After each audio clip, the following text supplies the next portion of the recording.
Hi, good evening. This is Joe Gallo from Ancan. Actually, good day to some folks, depending on where you're located. And welcome to Is Active Surveillance Safe for Black Men?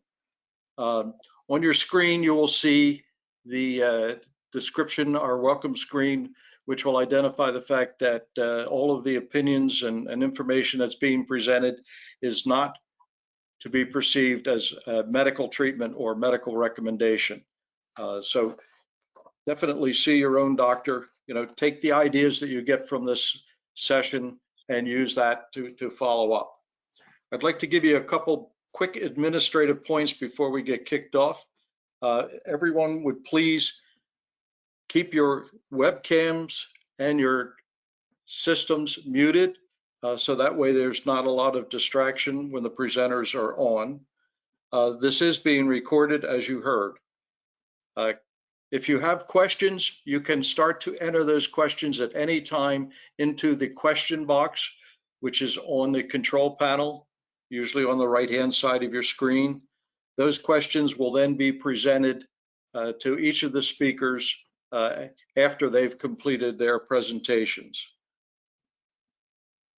And that should just about cover it. I would like to identify and recognize our sponsors. Moyovant, Pfizer, Foundation Medicine, and Advanced Accelerator Applications are our primary sponsors. What you will also see on your screen are our coordinating sponsors, the organizations that we work in parallel with. I won't bother mentioning each of those. And with that, then I would like to introduce to you Rick Davis, who is the founder of Ancan. Hi, good evening, everyone. And just point out that those sponsors you see at the bottom, below Foundation Medicine, have all helped us to advertise this event, and we thank them very much. We at Ancan recognized probably a couple of years back that we needed to give some priority to health equity. And we had the opportunity to do that starting last year when PCRI came to us and asked us if we would work with them on a project. And we were delighted to do that.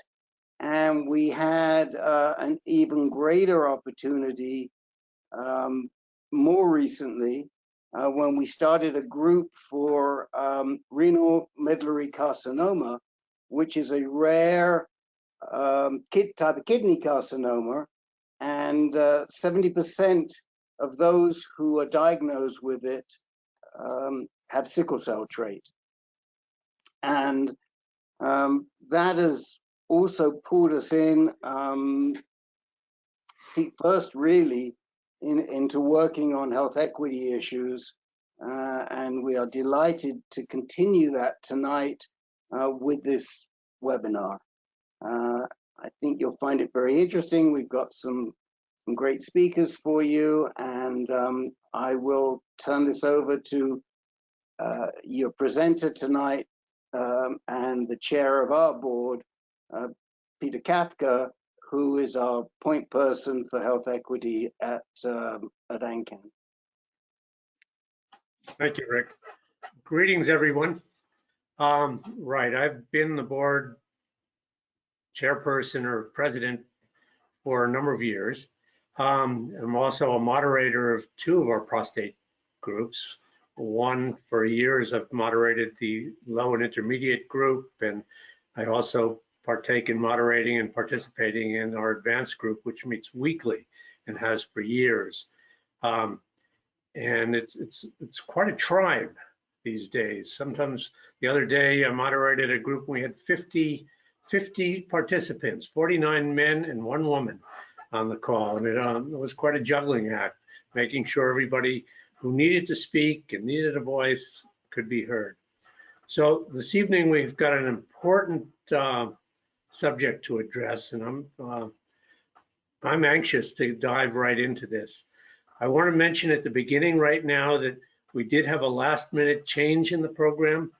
Dr. Brandon Mayhall from the University of Miami down in Florida had to withdraw. He and his wife are active volunteers in the building collapse. They've been doing this for several days now. Dr. Mayhall is a physician and scientist at the University of Miami. He's a graduate of Harvard and did his initial residency and research there, and now is an assistant professor of radiology and oncology at the University of Miami, and does a lot of work. He's internationally recognized as an expert on prostate cancer and cancer disparities. So we'll miss him in this presentation. I'm sure he would have had a lot to offer, and perhaps another time we can have him back. So the main two presenters tonight are going to be Mr. Anthony Henry. Anthony's from Toronto, and he is the first vice president of the Walnut Foundation. Those of you who have any experience with prostate cancer, I don't need to explain the analogy of the walnut to you. And if you don't have experience with prostate cancer, you can ask someone who does. But the Walnut Foundation principally works out of Toronto, but their reach goes much further than this, into the Caribbean, throughout Canada, into the United States as well. And they are working strongly as advocates for the Black community to get over the hurdles of health disparities. Anthony is also a financial advisor for the Manulife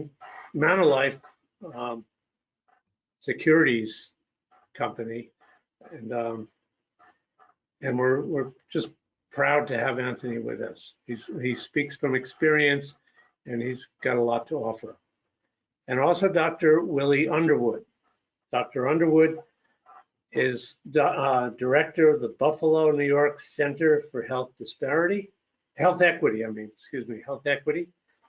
He's been a urologist, practicing urologist for 20 years. He's got over 10 years experience with robotic surgery. He's worked in numerous places in New York and other areas, and he's had a substantial amount of training, particularly in Michigan, University of Michigan, where he was the fifth urologist admitted under the prestigious Robert Wood Johnson Foundation Clinical Scholars Program. And while at Michigan, he also finished up a master's degree in public health and health management. And he has a strong interest, again, in health equity and addressing the disparity amongst the Black community. So we're privileged to have someone as experienced as Dr. Underwood with us. So with that, I'm going to let Mr. Henry, Anthony Henry, to take us away. And we'll have time at the end with questions, and we'll dive pretty deep into this subject, which is a very important subject for all of us.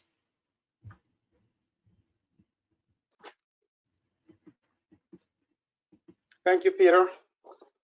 And unfortunately, Dr. Mayhall cannot make it this evening, but our thoughts are with him and his group down there in Florida. So I'm just happy to be a part of this presentation this evening. You know, there's so much secrecy around this condition of prostate cancer on there. So just to give you a little bit of a background for myself, I'm originally from Jamaica, but I can trace my roots to West Africa. You know, Jamaica is a pretty multicultural place, majority population African, of course, going back to the slave trade. So that's in terms of me. I've lived in Canada since age 15. So much of that time I've been here. In terms of myself, my father was diagnosed with prostate cancer at age 64.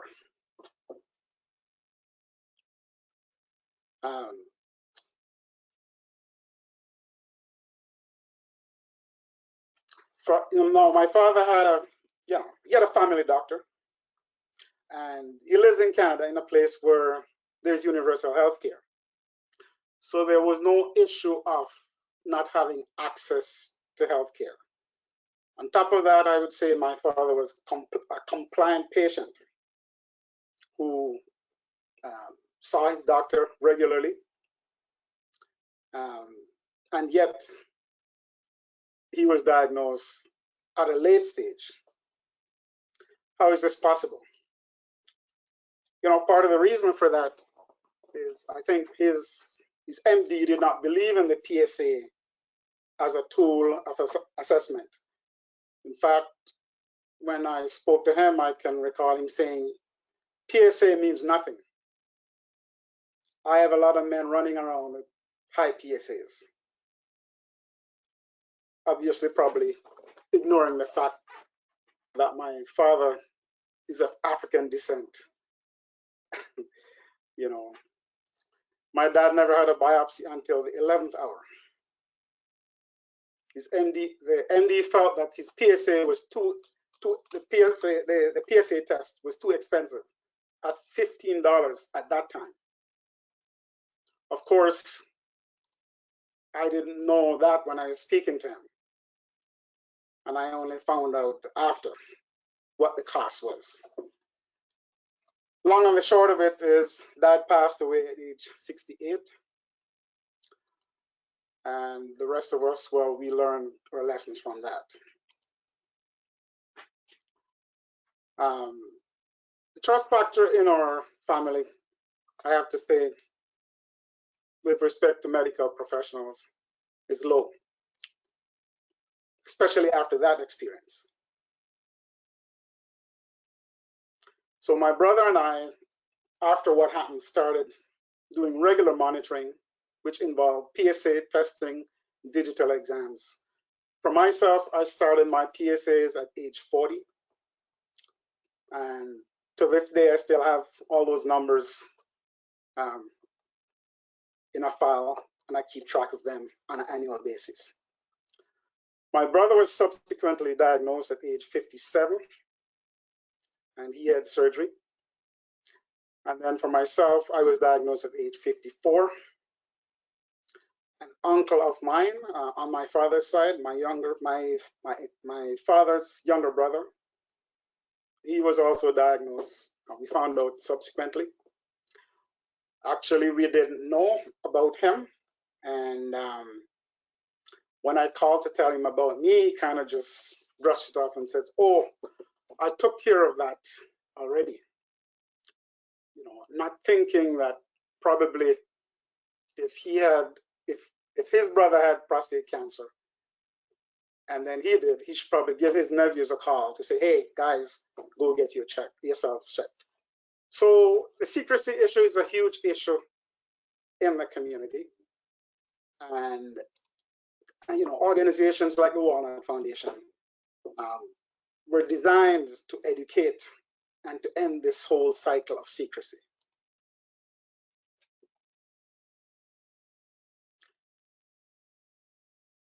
In terms of my diagnosis, I was deemed to have a Gleason 6 with a low-grade prostate cancer score. So 2 of my 12 cores were positive. My immediate inclination was to opt for surgery, given family history and our experience with my dad, plus my experience of most everyone I knew who had been afflicted by prostate cancer. However, I also had the luxury of drawing on the experience of the men in my men's health group, the Walnut Foundation.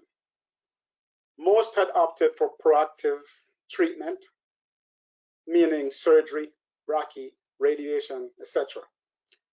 Only 2 of the person that I knew at the time,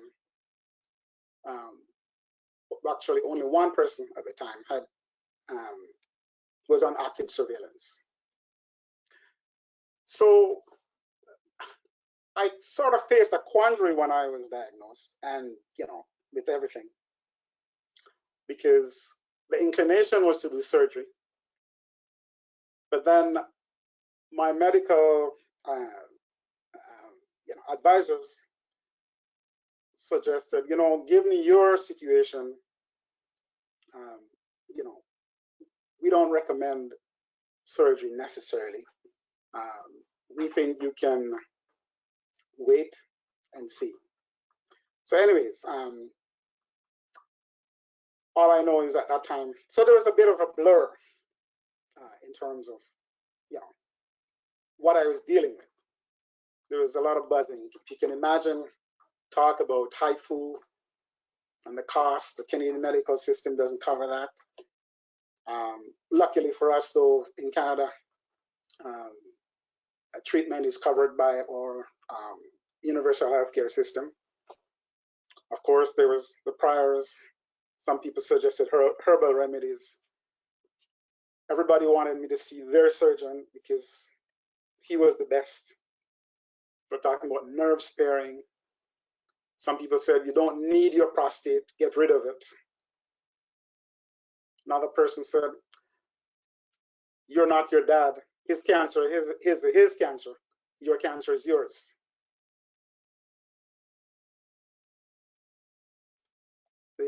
Some of the comments were, you're making a mistake. Active surveillance is not for Black men, because our cancer is typically too aggressive. And some even ventured to say active surveillance was madness. My decision, in conjunction with speaking to my doctor and my urologist at the time, was to defer treatment. And I was recommended to a 2-year active surveillance study at one of the top teaching hospitals in Toronto. And for that study, basically what they were trying to see is if MRIs could be a substitute for biopsies, and also investigate how MRIs could be better utilized in assisting with low-grade prostate cancer management. Basically, minimizing the need for biopsies.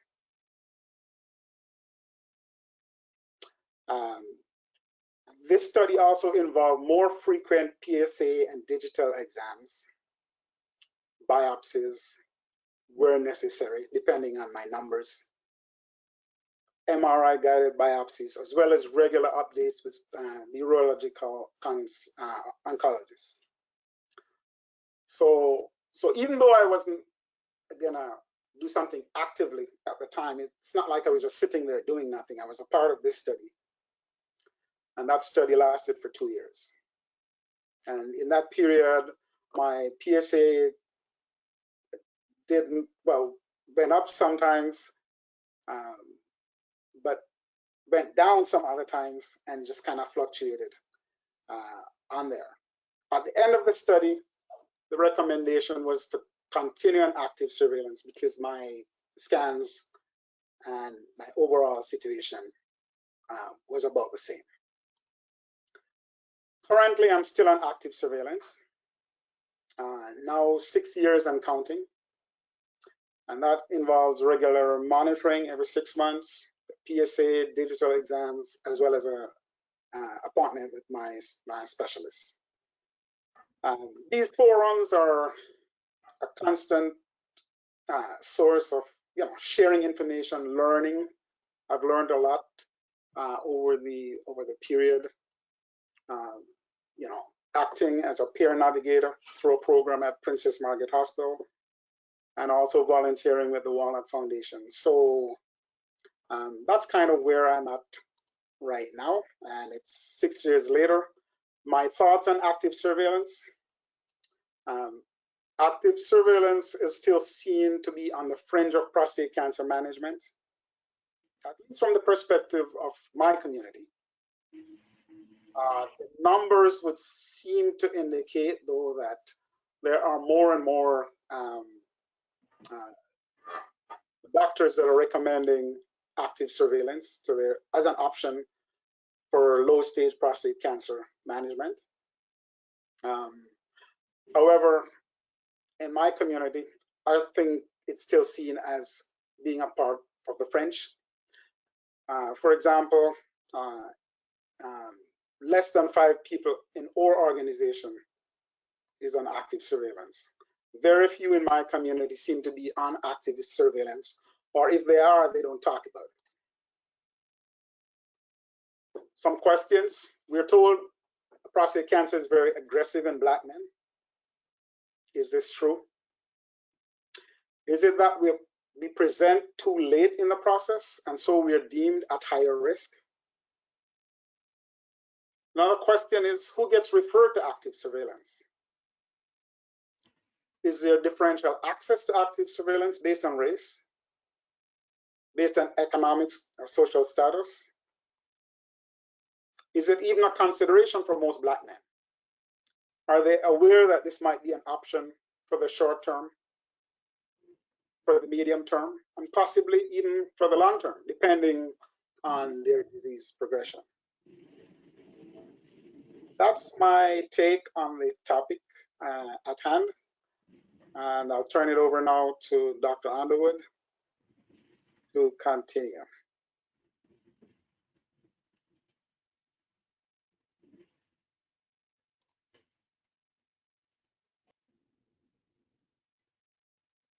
All right.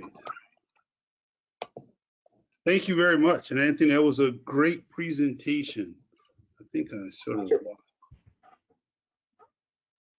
All right, just quickly. So again, I'm Willie Underwood. I'm Executive Director of Buffalo Center for Health Equity in Buffalo, New York, which is about an hour and a half actually from Toronto, where my good friend Anthony is. We had a chance to meet a few years ago when I gave a presentation at the Walnut Group, which is a great group of men. And hopefully that once our border open up, I'll get a chance to see him again. Before I get started, I want to tell you just a little bit about me so you sort of have an idea of who I am. This is my aunt in the middle, the shorter one, and I don't know if you know, that's Jesse Jackson to her right, and there's Maynard Jackson to the far right, and Maynard Jackson is the first Black mayor of Atlanta. So when I was 8 years old, my aunt Joyce Johnson, in the presence of my mother and grandmother and my aunt Joanne, asked what I wanted to do when I grew up. And my aunt was, was sort of the matriarch of the family. My grandmother actually really controlled everything, but she did find the National Association of Security Professionals with Maynard Jackson and 2 others. So she asked this question, and I basically answered it as an 8-year-old would answer it, firemen, policemen, whatever. And she looked behind her, looked at my mother and her sisters and my grandmother, and turned back around and said, "We decided that we need a doctor and lawyer in the family, and your cousin has decided to be the lawyer."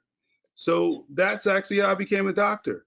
And my cousin was the same age, and he did become an attorney. He just happened to go in the room first. And if I'd gone in first, I may have ended up being a lawyer. That's a joke, by the way. But so I was raised in Gary, and my grandfather lived on the west side of Chicago. He was a World War II veteran who, after putting his life on the line for American freedom, was just like most Black men in America. He was not hireable, especially for non-mule work, although he's a very intelligent man. So he ran a gambling joint out of his house. So most people would call this room, his house, a shack, but actually we all called it home.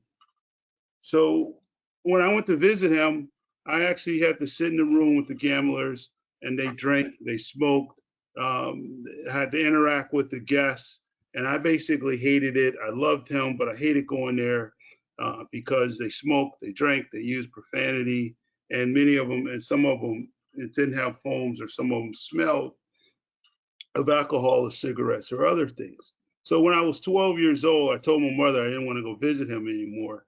And again, my mother was someone who you didn't say no to and actually lived to tell about it.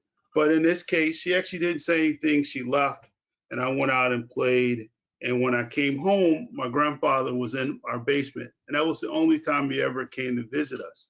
So we went for a walk, and he shared his story with me. I understood him a little more, but he asked me some very important questions. I told him, how come he didn't come visit us while we had to go there? He told me I had a business. His business would fall apart if he wasn't there, and all these things. And then he asked me this one question. He says, what do you want to be when you grow up? And I said, a doctor. And then he asked me, he says, why do you want to be a doctor? I said, to help people. And then, prior to that, he had asked me, why didn't I want to go visit him? I said, because I don't want to talk to those people. They smoke, they smell, they drink, they're dirty, they use profanity. I was sort of saying they're not my kind of people. So when he asked me, he says, who do you want to help? And I said, I thought it was the dumbest question I ever heard him ever ask me. I said, all people. And he said, all people? I said, all people. He says, well, how are you going to help those people if they don't want to talk, if you don't even want to talk to them because they smoke, because they drink, because they smell, because they use profanity, they use improper English, right? And then he bent down and he got eye to eye with me. And this is what he said. He said, listen, we have enough doctors. We don't need any more doctors. We got enough. We need doctors who are willing to help those people, who are willing to understand why they're the way they are and improve their health and their life expectancy. And then he said this to me. He leaned over and really got in my face and he says, listen, if you're not willing to do that, then I don't need you to be a doctor. So what I learned that day was my family had previously gave me a goal, and that was to be a doctor. And my grandfather that day at age 12 gave me the why. Right? And here's the why. I went to Morehouse undergrad, and Benjamin Mays, who's one of the previous presidents of Morehouse, he's also the mentor, one of the mentors of Martin Luther King. He said this: it is not sufficient for Morehouse College, or for any college for that matter, to produce clever graduates, men and women fluent in speech and able to argue their way through, but rather honest men and women who can be trusted in public and private, who are sensitive to the wrongs, the suffering, and injustices of society, and who are willing to accept responsibility for correcting the ills. So really, let's get down to business. When we look at healthcare and outcomes in the United States, and it's probably some of it the same thing in Canada as well, but we know from the Institute of Medicine report for the United States that a large body of published research revealed that racial and ethnic minorities experience a lower quality of health services and are less likely to receive even routine medical procedure than white Americans.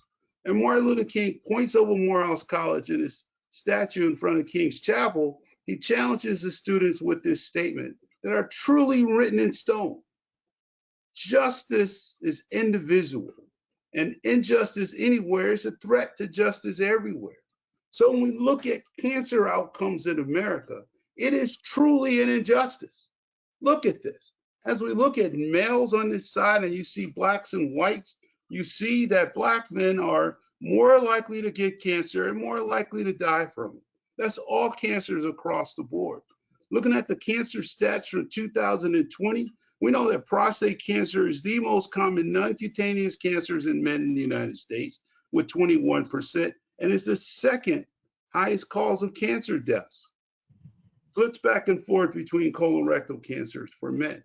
When we look at black men who are diagnosed, they're diagnosed slightly higher rates of localized disease and lower rates of regional disease. Then why are they dying at significantly higher rates compared to whites? We look at the American Cancer Society facts and figures for African Americans between 2019 and 2021, black men are more likely to be diagnosed. But the major thing here is that they're more likely to die. 1 in 25 compared to 1 in 45, despite the fact that they're equally diagnosed with treatable localized cancers.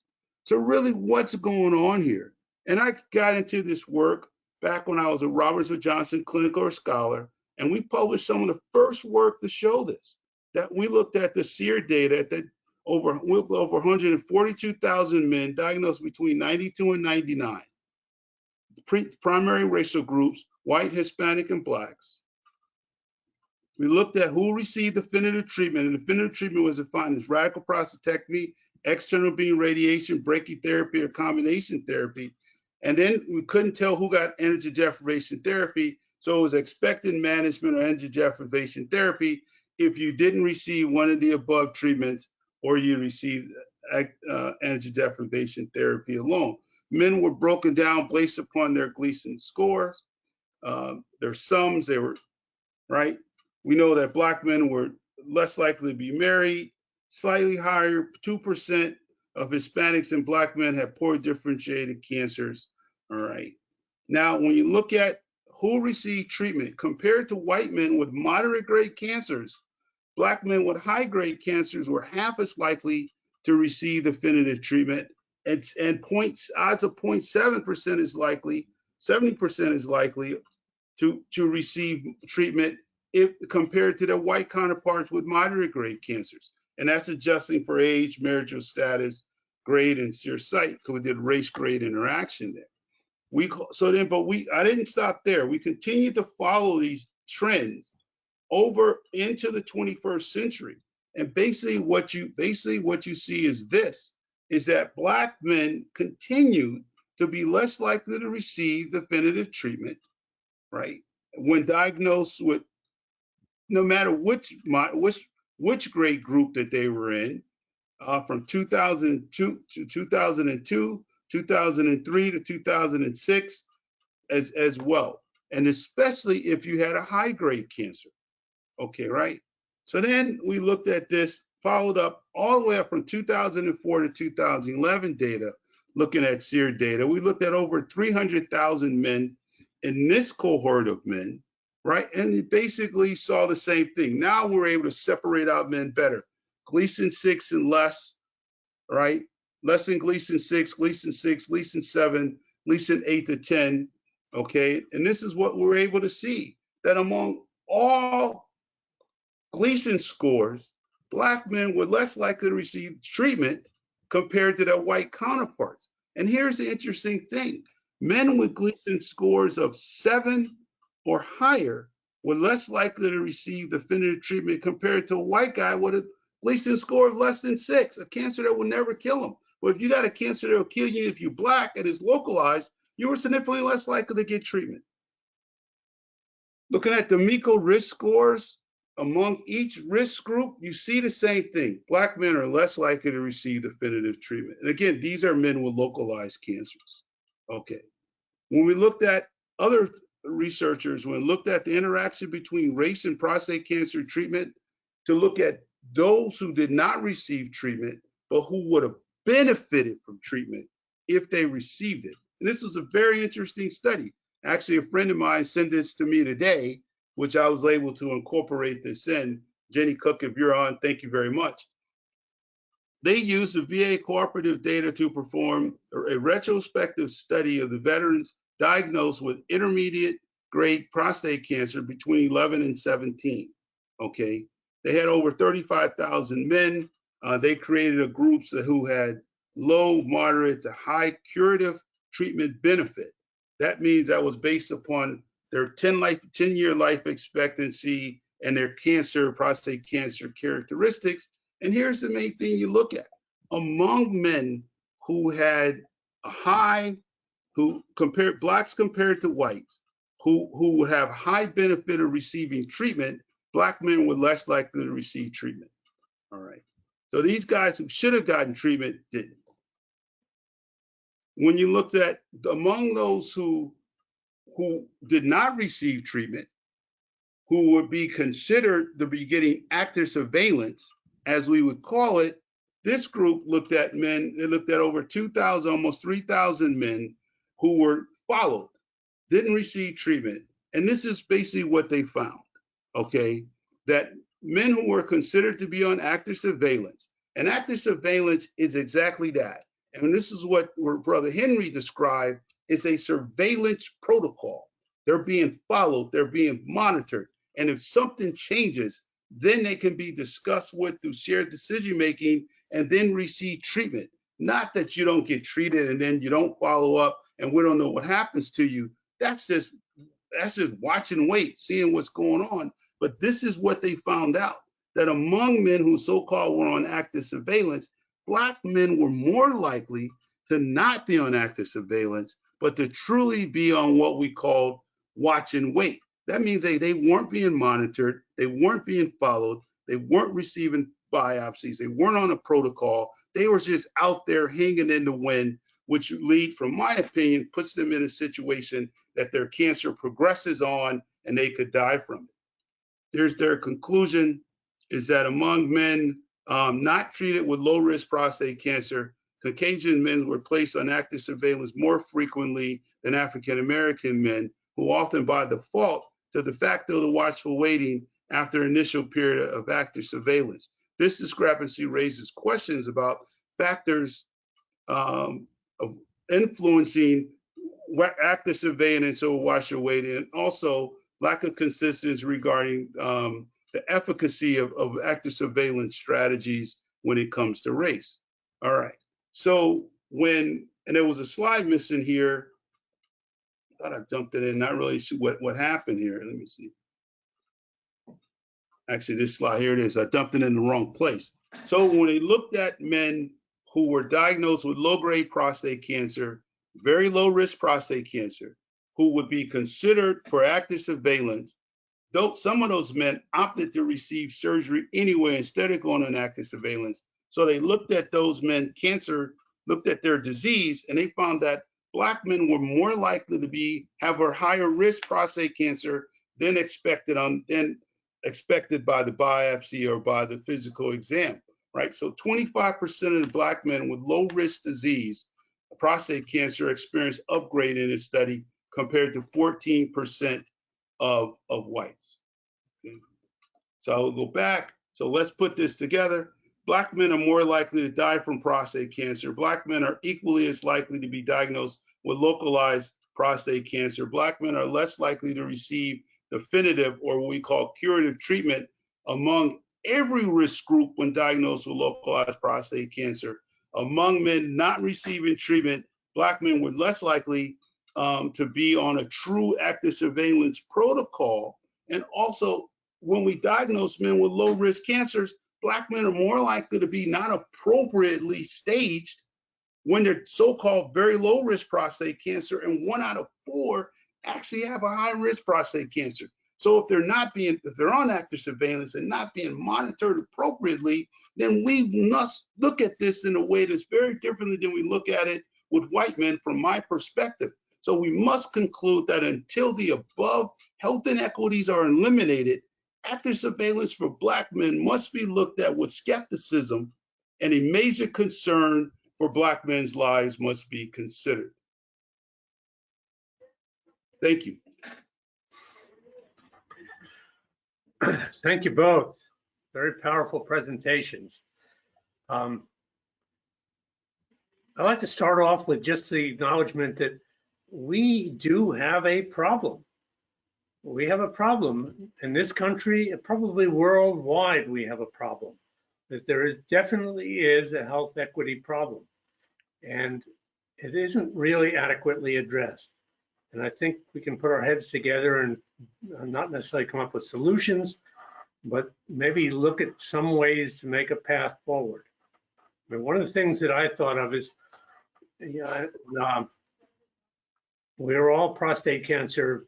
I don't want to use the word survivor, because we've all gone through it or are going through it. I like to say that, if anything, we're all in active surveillance. You get stiff necks from looking over your shoulder, making sure it's not going to come and bite you again. I've been in this game 7 years. I've been through surgery. I've been through 2 kinds of radiation. I've been through hormone treatment on and off, and I'm on now again with second-line anti-androgens. And I went through chemo last year, and I know I've got genetic mutations and genomic mutations, and so I'm on top of it. But I've been privileged. I have that white privilege.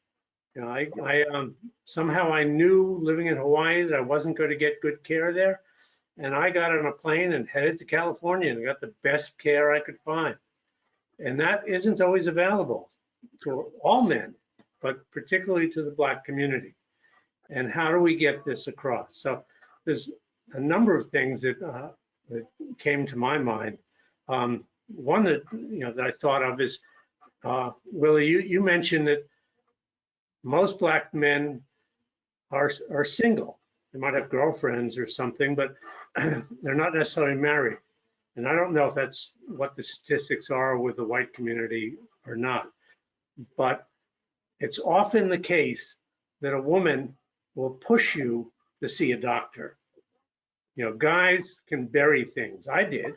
I was symptomatic. I had urinary problems, and I kind of felt, well, I could take care of this. I diagnosed it myself. I thought I had BPH, thought it was just an enlarged prostate. I could deal with this. And it took my partner to push me out the door and get me to a doctor and realize that I had big problems. But I wouldn't have, maybe I would have waited another year. Maybe I'd be dead by now.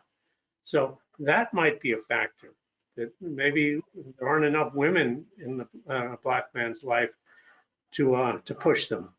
Let's start with that one. So I'll start with that. So we looked at the data and the slides that I showed you. Yeah, so Black women are less likely to be married. So it was a few, so you're looking at, think about like they're in front of me, but you're looking at, I think 76% or 70-some% of white men were married, and a close, a little under 60% of the Black men were married. All right, and I do say married because married doesn't mean you're alone, right? I'm getting married in August, so if you looked at that time period, if I was diagnosed over the last 5 years, Kadi would still been in my life as my partner, but we just wouldn't have been married.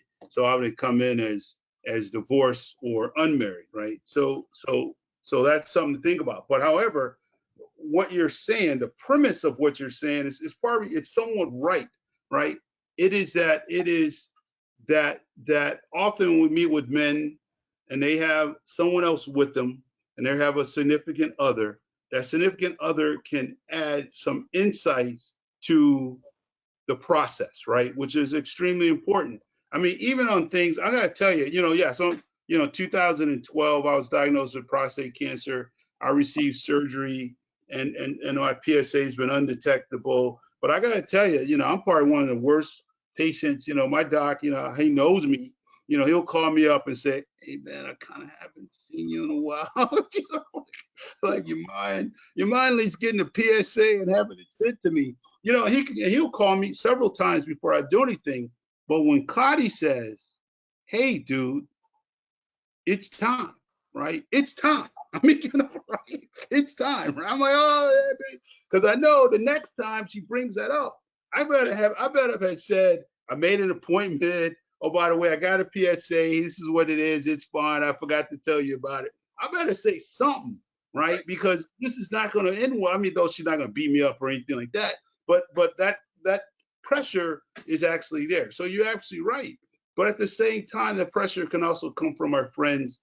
It can come from our siblings. It can come from our children. Yeah. I would say, we recognize that at my group, the Walnut Foundation. And so a lot of the work we do, we try to involve the partners in the process, because that's a real issue. And primarily one of the focus for us is to try to get to the men early so they can get that baseline PSA. And of course, if nothing is wrong today, it's unlikely that guys are going to start doing anything. Not everybody is going to be as compliant as I was, but I was compliant because of a particular reason, family history. But you could be a ticking time bomb, and you could be a ticking time bomb and not know it because there's nobody in your family with prostate cancer.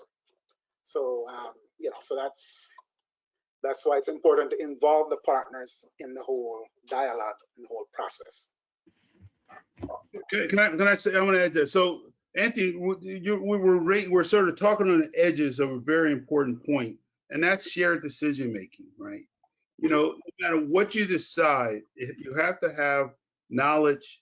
You have to have a partnership with your provider, and your provider can't have biases, misperceptions, and bringing their own mess to the conversation, but sort of help you get to where you want to be as the person who is sitting on the other end of this, has been told now you now have cancer, right? And that's involving other people who love you in the process as well. And that's a key part of shared decision making. I do want to sort of put that on the table as well. And that's, yeah, right too. That's important because you have to trust the people who are advising you on that. Correct. In my case, you know, I have a family doctor that I trusted, and we were doing regular monitoring. And then I had that spike. And he didn't take it on himself to say, hey, let's just watch this some more. He shipped me off to a specialist, a higher authority on there. So you have to have that kind of give and take on there with the people that who are advising you. I want to say one thing though, to your point about monitoring. Even though I'm on active surveillance, for me, the monitoring piece and the being attentive is critical. Active surveillance is not for everybody on there for that reason, right? Because it's very easy to fall between the cracks, right? I can remember instances, for example, when I was in the study where information wasn't flowing back on a regular basis to my outside providers. So I'd go to the study, I'd do my thing there, but then I show up at my doctor's office, the report is not there, right? So you have to be on top of these things. You almost have to quarterback the process. At least I found with my situation, quarterback the process. Make sure that if you're going in to see your doctor, the report gets there before you, or you walk in there with the report, right? That shouldn't be. And I think part of the issue is, I think medical folks sometimes don't appreciate it's one thing to say to put you on active surveillance, but sometimes they don't appreciate the emotional aspect of it. For me, again, I would say it's because I was involved in the process, coming to things like these, being with the Walnut Foundation, listening to people like Willie come up and talk to us in Toronto, talking to doctors at the different cancer treatment centers here in the greater Toronto area, that it helped me to solidify my perspective on this whole thing, right? But today where I'm at, the way I see it is, I pretty much will let the science kind of lead me to the conclusion on there. So I'm not going to say more proactive treatment, never. I think it's a process. What's probably more important is that we are aware that this is an option for us on there. And if it is, then why aren't we being told about it? Even understanding everything that you said, Willie. So I'm not sure, I'm not sure that people aren't aware of it. And I'm not sure, I think in certain environments that may be the case, but I think when you look at the broader context, you see the idea that Black men are under treatment, they're undertreated, treatment is underutilized, right? And that's consistent with everything across the board. So when you looked at a study looked at 64 most common procedures received among Medicare participants. Blacks, 64 of them. Blacks were less likely to receive 60 of the 64, okay, compared to whites. I mean, so the idea that we don't know about it. What I'm not sure is that when Black men are not getting treated, that they're actually on an active surveillance protocol, right? Which is different than not receiving treatment. And the study by Canetti's group would show that Black men is probably more likely to be of the untreated group, not on an active surveillance protocol, right? Because then you're not, because active surveillance is a treatment option, right? You know, you think about it, you make it a treatment option. You say, okay, great, you have curative treatment, or you can not get a definitive curative treatment today, but because you fit in a select group of men who may not ever need to be treated, okay? But since our technology is in a way that we can't, but among that group of people who looks like they don't need to be treated, there are some men who need to be treated. So, and we can't distinguish one from the other. So what we're going to do is monitor you closely through a protocol. And if you are among the group within that subgroup of men who actually should be treated, we'll identify that early and treat you, right? Or give you the option of treatment. That's a treatment protocol, right? But if you're to say, well, you don't get treated, and then you're just out there and you got some haphazard thing, and then you are among the group that cancer should have been treated, that 25, that very low risk group, 25% of blacks or 14% of whites, and then you go on and progress, then you end up dying, excuse me, from a disease that you didn't necessarily have to die from, okay? Right. And that's a good point. Can be a complex disease, and not all doctors offer the educational component. You know, when we talk about active surveillance, it's not necessarily the doctor who's doing the active surveillance, it's the patient also who's actively involved in their own treatment decisions, scanning decisions, all the protocols that they have to go through. So I'd like to address the medical part of it, because there's huge disparity there. I was looking up earlier today that the statistic in 2018 showed about 11,000 urologic providers, researchers, and doctors. And of that, 262 were African Americans. That's about 2%.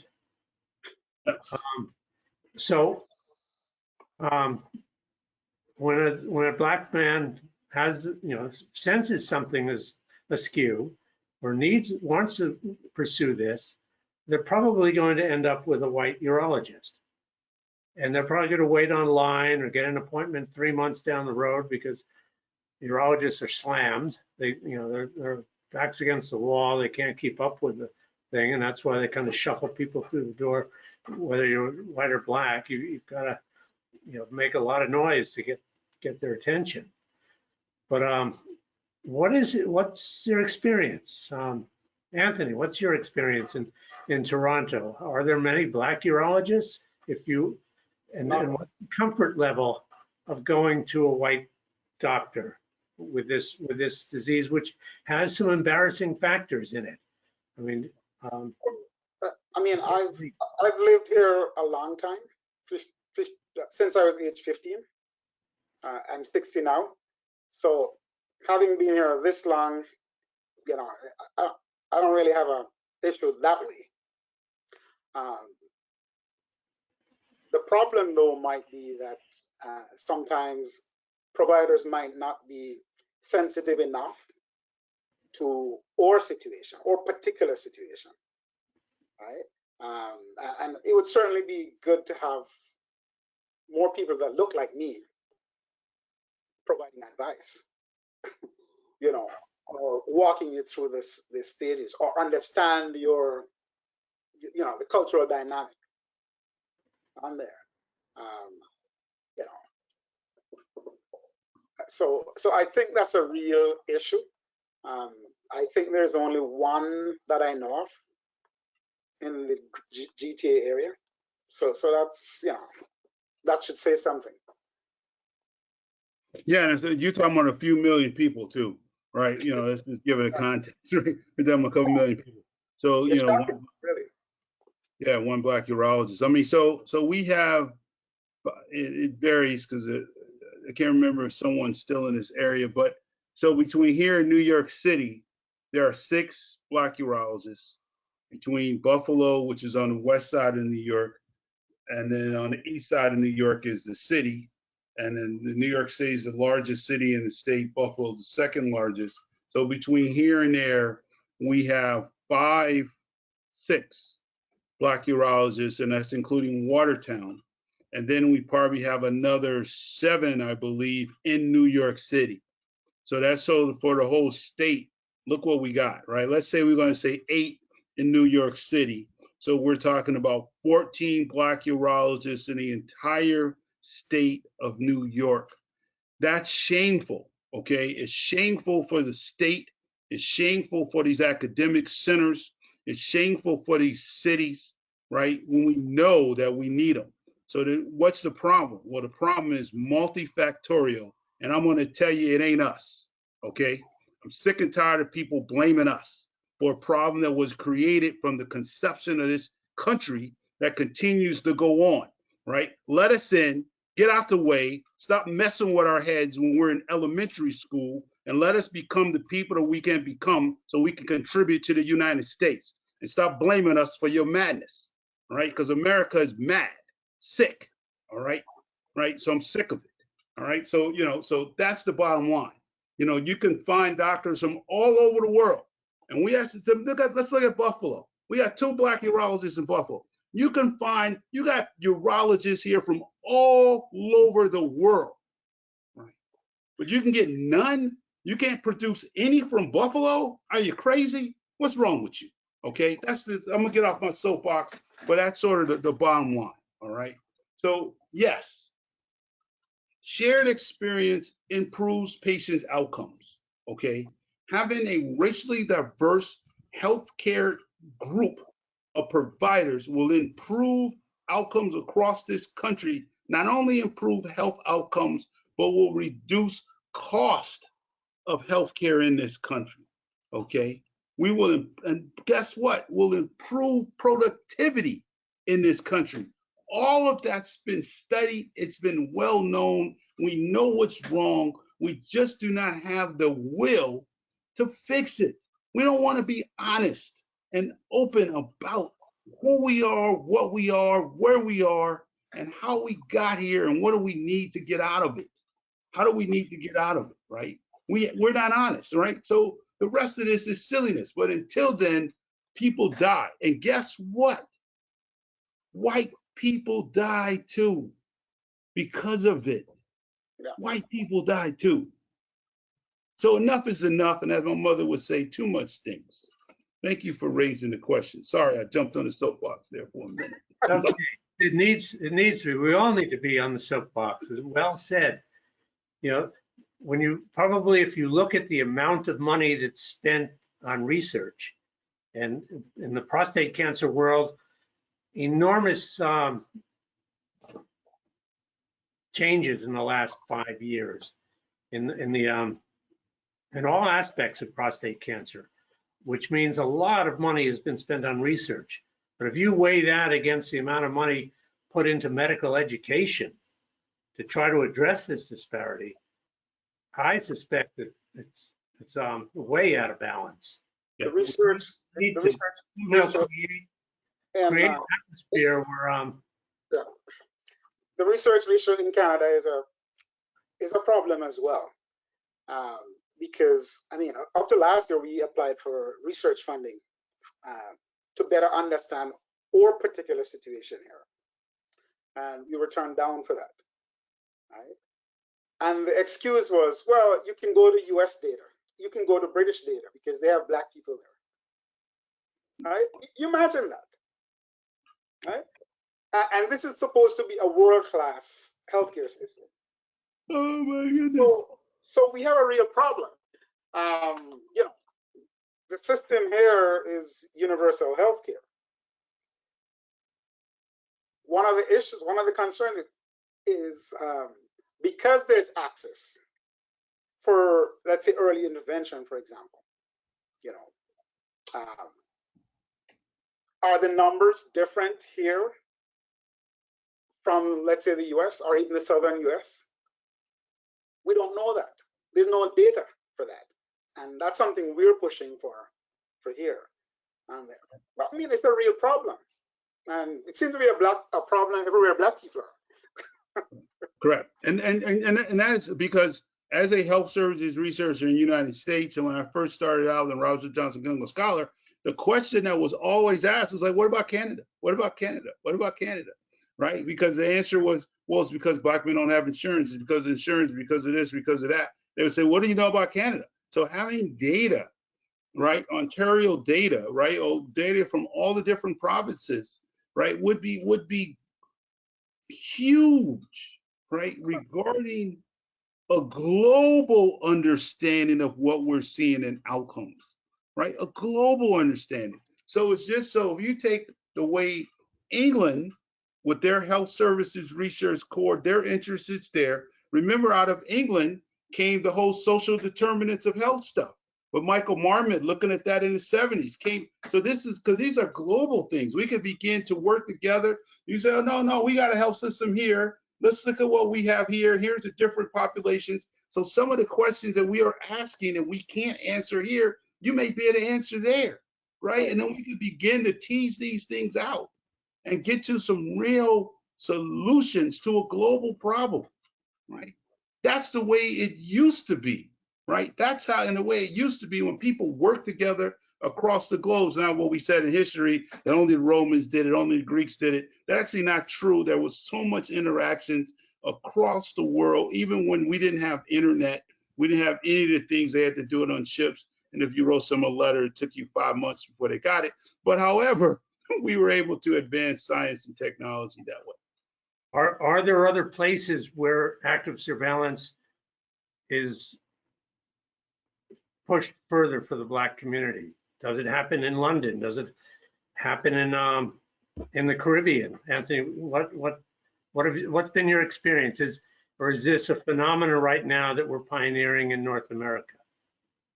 I know it's practiced in the Caribbean because in our conference last year we had two doctors from there, and so there's some active surveillance going on there, and I believe in the UK they have a higher percentage of men on active surveillance than the US, and in Europe also there seems to be more men on active surveillance there as opposed to Yeah, that's because they don't want to treat them, right? They don't want to pay to treat them. So, different concept. But Jim, I see you've joined us. Do you have some questions from the audience? Yeah, I've got some questions from the audience. One gentleman asked whether you feel that African American men are misdiagnosed by the medical establishment. And he went on to say that he'd like to see some of the criteria of who's the likely candidate for active surveillance, who's the likely African American man who is a candidate for active surveillance. Is it different from white men? I mean, are they just diagnosed differently? And is there a physiological issue here? What does the research show? All right, so, and again, we debated, there are people that believe, oh, there's some genetic stuff and they're doing all this research and it always pans out to be absolutely nothing. So, having said that, I'm not really sure why, when you look at men who are diagnosed clinically with very low risk prostate cancer, why there's a racial difference among those men those who had surgery that diagnosed with very low risk prostate cancer of 25%, 27% for blacks, and 14.4% for whites. That I don't understand, right? That's if we're doing the biopsies the same, if the people who are doing the biopsies are equally as qualified, then why should we have a difference, right? So that I don't know. Right. And I'm not going to speculate upon that, right? So, but I am going to answer the question. I'm not giving you medical advice, but when you think about who's a candidate, a good candidate for active surveillance of any race, it's really a man who, a couple of things. Number one, you have what's considered to be a low risk prostate cancer, low grade, low volume prostate cancer, and or you are older in age, or you have some comorbid diseases, or you're someone, I was diagnosed at 48, okay, or you're someone that says, look, you know, I'm in a situation, I would rather delay treatment for a couple years if I can, because of specific, clear reasons. This is where shared decision-making come in. Now, if you have high-risk prostate cancer, high-grade prostate cancer, you're running a risk of, if you monitor that, of that cancer progressing while you're monitoring it. So, and that's an important thing to understand. I think the real key here is shared decision-making, is to understand your options, to understand your disease, and have a partnership with your provider in a way that you're able to outline a strategic strategy of really get the best option for you. So, and I'm going to just tell a story here. So when I was diagnosed, you know, I had 24 core biopsy and I had one core positive, and it was Gleason 7. When I got my prostatectomy, I had prostate cancer in every section of my prostate. It was just missed on the biopsy. Okay, now I also had Gleason 6 cancers in there and Gleason 7s. What would have happened had they hit the Gleason 6 and not the Gleason 7? I would have believed that I had low risk, low volume prostate cancer when I actually had high risk, high volume prostate cancer. Okay, right? Now, see, and that's just luck of the draw or whatever, however you want to put it, but that's sort of just what happened. So luckily they hit the 7 and not the 6, and I got my prostate out, which was over 20% cancerous.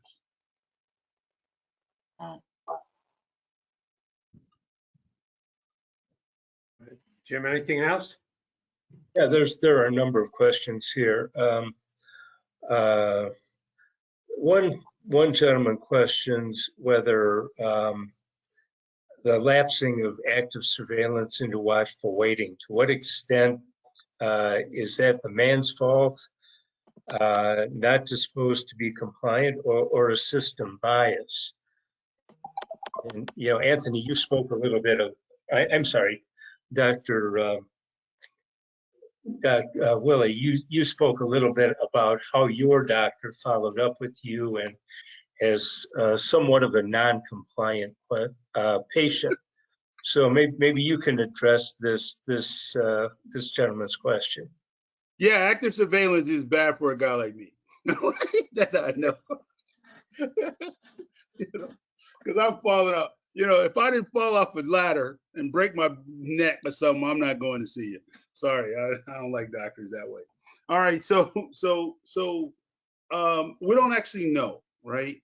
We don't know if it's that the men fell off, you know, or is it that the system or active surveillance protocol was never really set up for them in the first place? Right? That it wasn't clear and wasn't monitored, set up, and they were never really a part of a protocol. Or is it that, you know, whatever other processes, relationships, or lack of relationships that are there. Again, you know, my surgeon is a friend of mine, right? You know, we talk a couple of times a week prior to me getting diagnosed, right? That's why, you know, I could have gone to any surgeon in the freaking world if I wanted to. I went to him because I was putting my life in his hands, right? And at the same time, he also knew me. He knows me, and he's, you know, he's like, hey, you know, Willie's going. This is the last thing Willie wants is a biopsy. But at the same time, when I get back pain, I'm like, you know, hey, I want a PSA. Give me check my pictures. That's not prostate cancer, right? So we don't. The long short of this is, the answer to the question is that we don't actually know why that occurs, but it does occur. And until we know why, until we can eliminate that why, these are the kind of things that we need to put, as physicians especially, put into the conversation as we're going through the shared decision-making process, so that the individual understands if you're going to do active surveillance, this is what it means, okay? And they need to decide if that's something they could do or not. I'll just add to that, I think it's critical that you're on top of your game in terms of this stuff. If you're going to go that path, definitely, because it's easy to miss an appointment here and there, or have it go over a year, right? And a lot could happen in a year or two. Correct. So it's not a decision to be made lightly. Correct. Well, it goes back to what we say at Ancan, that you need to be your own best advocate. And that means following up on the protocols and asking your physicians appropriate questions and be engaged not only in your surveillance, but in informed decision making. Well, James, if I could add just a piece and ask the panelists from what you're describing, of course, is a bigger issue of the healthcare inequality. Our discussion today is specifically on prostate cancer and whether it's appropriate for active surveillance in the Black community. But I guess to continue on what James is talking about in the Ancan, I've realized how important that our role in the Ancan Foundation can be into the Black community. And so how do we target and include the Black community as best that we can, because the inequality is a bigger issue than I can handle. But what I can do is try to help everybody and expose them to the education that I've gotten from this group that really has helped so many people, because at the end of the day, we also find that even in the white community, we're not always given the answers and everything else. And it's actually this group that you're talking to that is pretty educated as to what those options that are not always shared by even white doctors with the white community. All right. Anthony, how important do you feel support groups are? Because your Walnut Foundation is essentially a support mechanism so that men can be amongst their peers and hear stories, hear some of the war stories or the successes or the failures, and weigh their options. How important is that, do you find? I think it's critical, Peter, if it's the right kind of group on there. For me, being a part of the Walnut Foundation, what I found was, you had guys in there with different treatment options that they had done. So you could lean on them for advice, their experience. I mean, it's one thing to talk to a doctor, but it's a little bit different when, for example, you have a biopsy and they tell you, oh, you have a little bit of bleeding, and then you go home and then, it's like, whoa, and then who do I call? I pick up the phone and I call one of my brothers and he says, oh, take a deep breath, you're gonna make it. This is just a biopsy type thing. So it's important that way, because it really helps your perspective. It helps with your outcome. You don't get into this deep depression and you feel like you're all alone in this thing. All right. For myself, I think being a part of these forums, it's helped me to understand better what I'm dealing with. But there's also the issue sometimes of technologies that are not being widely used, for example, the transperineal biopsy, or ultramicrosound to help with better, analysis of the cancers and better analysis of, how you manage these things on there. So groups like these are critical. But Anthony, if I could just add another question onto yours. You mentioned about the transperineal, and but when we're really addressing ourselves more into the Black community, should we not even worry about, whether they have a transperineal or a transrectal? Let's get the biopsy, because you join other groups and they're talking about, oh, the benefits of transperineal over the other ones, and now I'm finding out, well, perhaps the Black community isn't even getting the biopsies to begin with. True. And so a big push for us is starting from ground zero, the basics. Get your PSA, know your numbers, right? That's a big push for us. The other stuff about the treatment options, once we get them in, we can deal with that, right? And as their knowledge improves, then they can go to, the groups where the knowledge base is higher. For us, the critical thing is to get our guys, get their baseline PSA, know what it is, follow it. If I wasn't being monitored, I wouldn't know what my status would be. Same thing for my brother. Unfortunately, my dad didn't make it because, there was just, lack of understanding on there. And what's sad about that particular situation is that here's a guy who was compliant. Right. He falls through the cracks. Right. But these kind of groups are critical. And I think, from mainstream organizations, what I would say is, if you're running around saying you're dealing with, let's say the prostate issue, or if it's a breast cancer issue, but then you're not addressing your minority population, what are you doing? Let's say Canada, for example, a world-class health system. But if you're leaving your Black population behind, that's the real problem. You're not really fulfilling your mandate. And so anything that can be done to help improve education, understanding, treatment, outcomes that your group or my group or can do in terms of working together, bringing in the experts, guys like Willie here, to help people understand better what the core issues are, but also not being afraid to call a spade on there. I think that's important.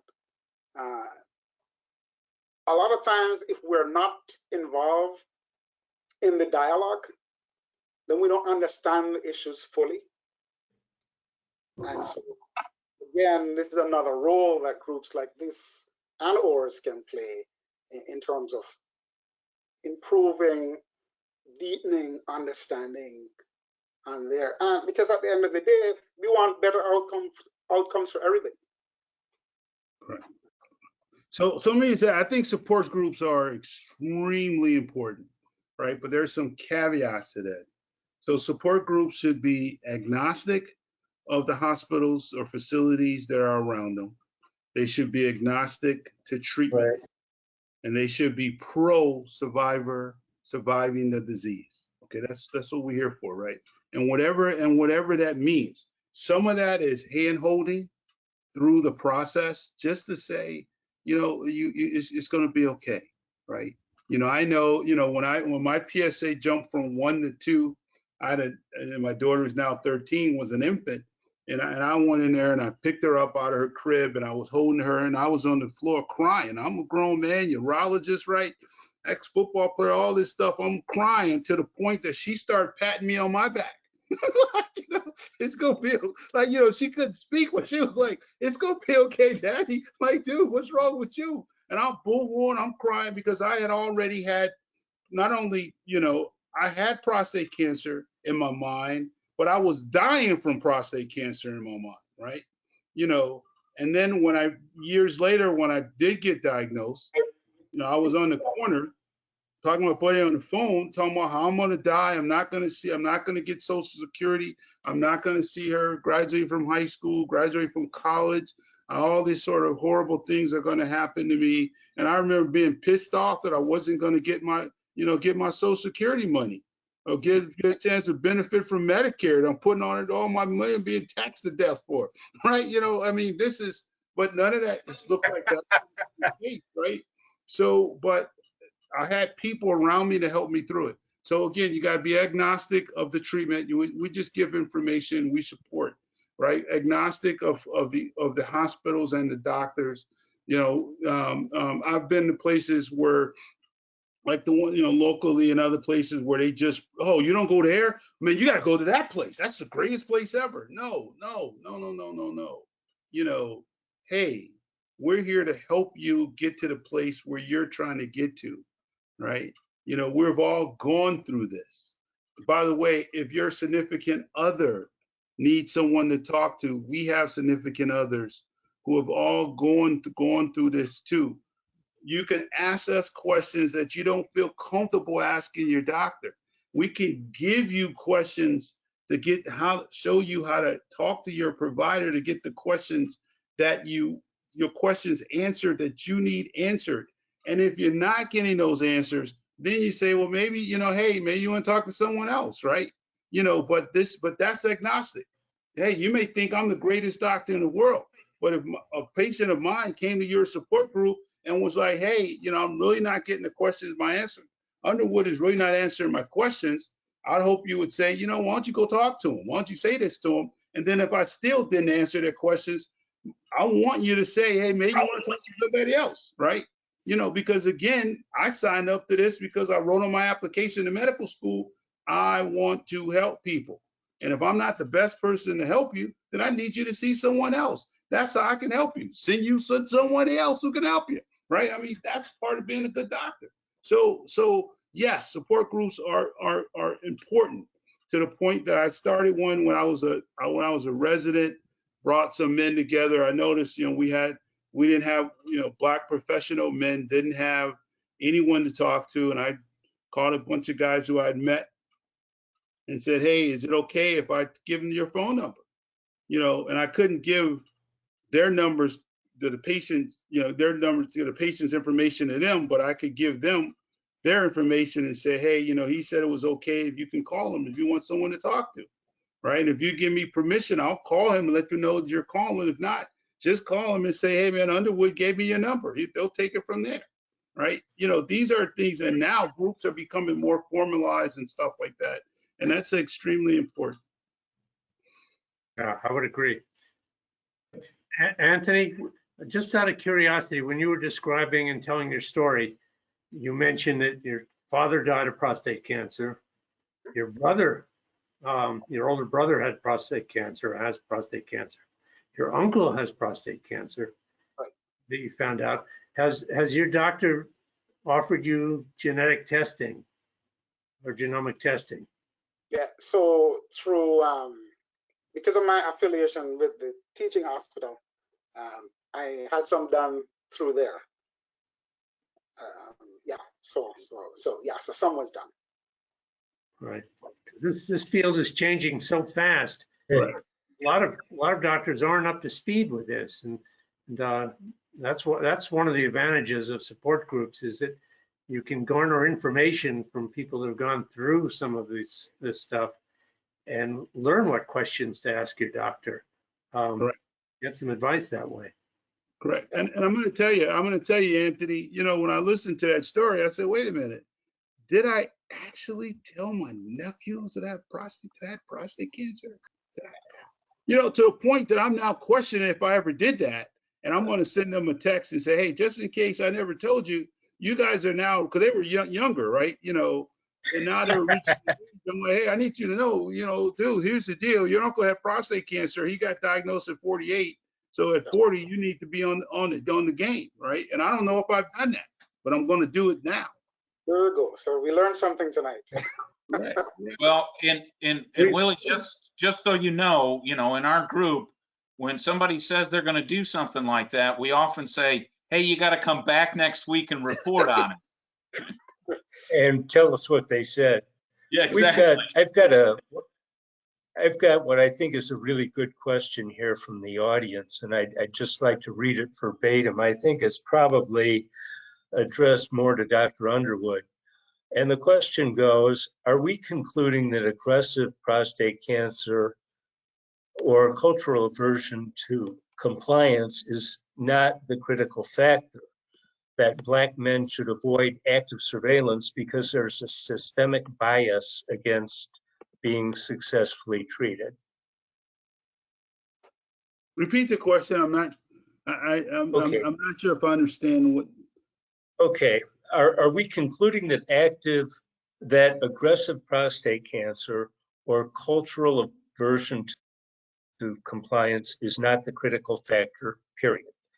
That Black men should avoid active surveillance because there is a systemic bias against being successfully treated. So That's a great point. Great question. And let me sort of dissect it, separate it, right? So the first piece I'm going to agree with, in that we're not saying it's because Black men have worse disease, or that Black men, there's some issues with Black men not being compliant and because they're Black and all this kind of silliness. All right. So now, having said that, so the question is there a bias that leads to Black men being untreated or undertreated? And if they are not treated, actually being appropriately followed through active surveillance, through a true protocol? And the answer to that question is that I don't know, right? I'm not gonna blame, I call you a thief if I catch you stealing. I got you on video, right? Right? You stole it. I got you on video. Other than that, unless I catch you with the merchandise or something, it's kind of hard for me to call you a thief. So in this case, there is a problem. There's clearly a problem, and that we should be, as physicians, as scientists, as human beings, trying to figure out what the problem is and eliminate it, right? And that's really the case. We know that there are issues of shared decision making, race. We know that. We know that men, fall through the cracks when. Oftentimes healthcare is sort of like a bad restaurant, right? So some people go to a bad restaurant, they don't get the service they like, the food stinks or whatever. They don't write a thing in the a review, right? They don't tell the owner, tell the chef, the food sucked, the service sucked. They just don't come back. Okay, right? And some men treat healthcare, not just men, women too, treat healthcare that way. Whereas you have a bad interaction and you don't come back, right? There's no survey you fill out, you don't make a comment, and now the provider believes that you just non-compliant or you may have gone elsewhere, when the truth of the matter is you didn't go anywhere, but we have no way of monitoring that or understanding that piece, right? So if we had a system, our system could tease all those things out, then we can actually address them and not put the blame, because I don't want to blame anyone. Let's put the solutions where the problems are. Okay. Right.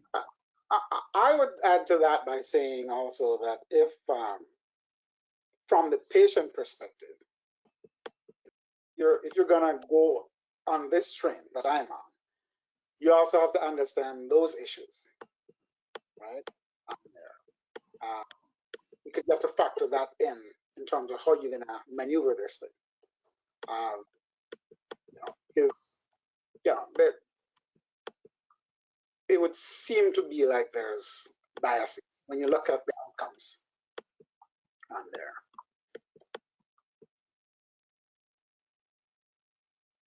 Yeah, it's kind of hard to escape the data. The data is clear. The data is the data, right? We say the data is the data.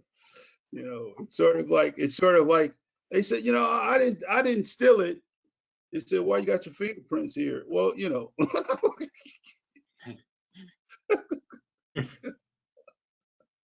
So I was thinking about it. That's correct. I found your hair samples, your fingerprints, and by the way, the murder weapon was yours, you know, and you still have it. And we got you on video.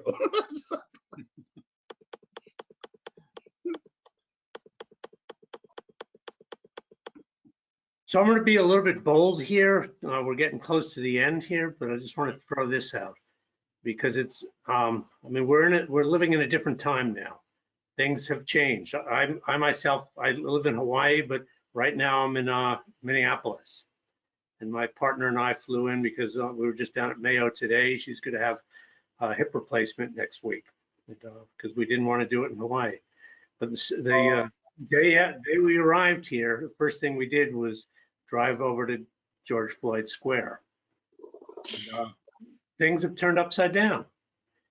And when we talk about health disparities, inequities, and so forth, it really is a white problem. It isn't that Black guys need to wake up and really get to the right doctor and take care of themselves. It's a white problem. The majority of doctors in this country and in Canada are white, and they need to reach out. And it takes getting out of the mold. I was soon after I was diagnosed, I think I was in San Francisco at UCSF, either undergoing radiation or having my surgery. And I went to a support group at the old, I think it was St. Mary's Hospital in the Haight area on Haight Street. And I walked into the support group and there were about 8 men in there, 4 white guys on one side of the room and 3 Black men on the other side of the room. I walked in, you know, I was the 8th guy, and I looked at this and I said, what's wrong with this picture? So I went over and sat with the Black men, and I introduced myself, and I made friends with a man who's probably on this call in the audience tonight, Mr. Sylvester Mann, who's been dealing with prostate cancer for 22 years. A remarkable story, a remarkable man, a real testimony to survivorship. But I think it takes the white community to step out and take the blinders off and realize that, yes, there's some problems in this country. And we can provide the answers if we just, whether we're a patient, whether we're a doctor, whether we're a nurse or whatever, or an advocate, we just need to find ways to step out of our comfort zone and see that we are men. That's the thing we share. We are men. And oddly enough, we all drew the short straw one way or another. Even as a Gleason 3 + 3 is 6, the word cancer is still flashing there. And guys with low-grade cancer on active surveillance are still freaking out because they're living with cancer. Okay, well, I've been living with cancer at a high grade for 7 years. We all got the same thing going on, and we can help each other. We got to find a way. Definitely. Correct. Well said. Well said. Well said, Peter. So do we circle back as to the question, which is active surveillance safe for Black men? Yeah, why not? I'll go with Anthony. What do you say? I say it depends. I think the candidate has to be picked appropriately. I think whoever is going to go down that path has to really understand what it is that they're doing. Understand that, you might be on this short term. It could be medium term. Or depending on your situation, it could be very long term if you're one of the lucky ones, right? So I wouldn't say never, because definitely, because of the way prostate cancer grows, there are possibilities that sometimes you can defer treatment, if only for a short or intermediate period on there. But there's always the risk of a misdiagnosis. So it comes back to the active part of active surveillance. Has to be active. Correct, correct. I'm gonna say depend as well, right? It all depends on your disease, your age, your overall health, and whether or not you see active surveillance as a treatment option, right? And that is that you, again, is the active piece of the surveillance, and that you're monitoring it, you're part of the process. And the main thing is that we have to have a treatment that fits with our values. We have shared decision making, and we have to be the shared part of that, and work with providers who actually care about us. And right, I don't care how much you know until I know how much you care. So, and if I don't think you care about me, then I'd rather go to someone who may even know a little less than you, but care more.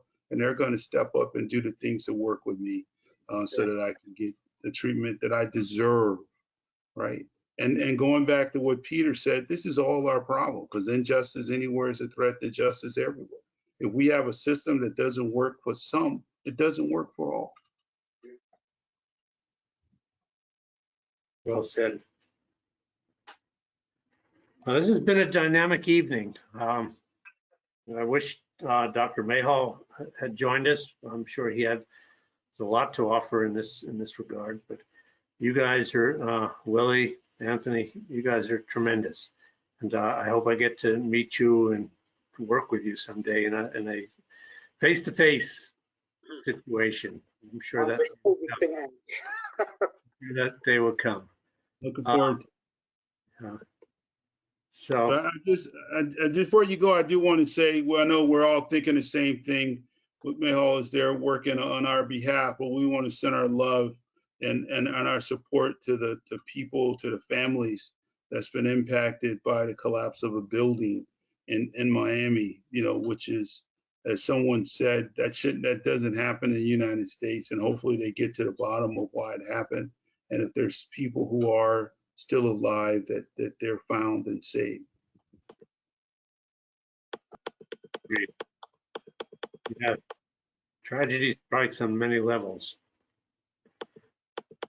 Well, thank you. So our Ancan organization, as many other organizations do, we are not affiliated with a hospital or affiliated with doctors. We are, we just run, I think we have 11 different prostate cancer oriented support groups per month. Weekly advanced groups, weekly active surveillance groups, bi-monthly low and intermediate grade. We separate them out just so people aren't frightened by the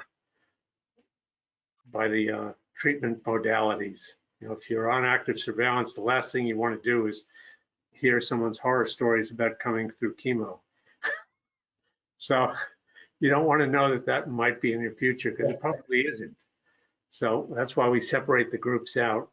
But we have more in common than we guess. So I would thank you all, and you can find our information on the website ancan.org, and Anthony's through the Walnut Foundation, and Dr. Underwood, whatever you are associated with, I'm sure we can track you down too. But it's been a pleasure working with everyone, Jim and Hugh, and all those who participated by asking questions and express their curiosity. I don't think there is an ultimate answer. I mean, is active surveillance safe for Black men? Is it safe for any man? I don't think there is an answer. One has to answer that themselves. And, I hope we will do the exploration, the research, gain the understanding that will lead us to our own answer. Awesome. Well said. Happy to be a part of this dialogue, and I hope it helps to deepen understanding and enhance cooperation and collaboration across the board among all peoples. Correct. And thank you, Thank you, everyone. participating. Thank you.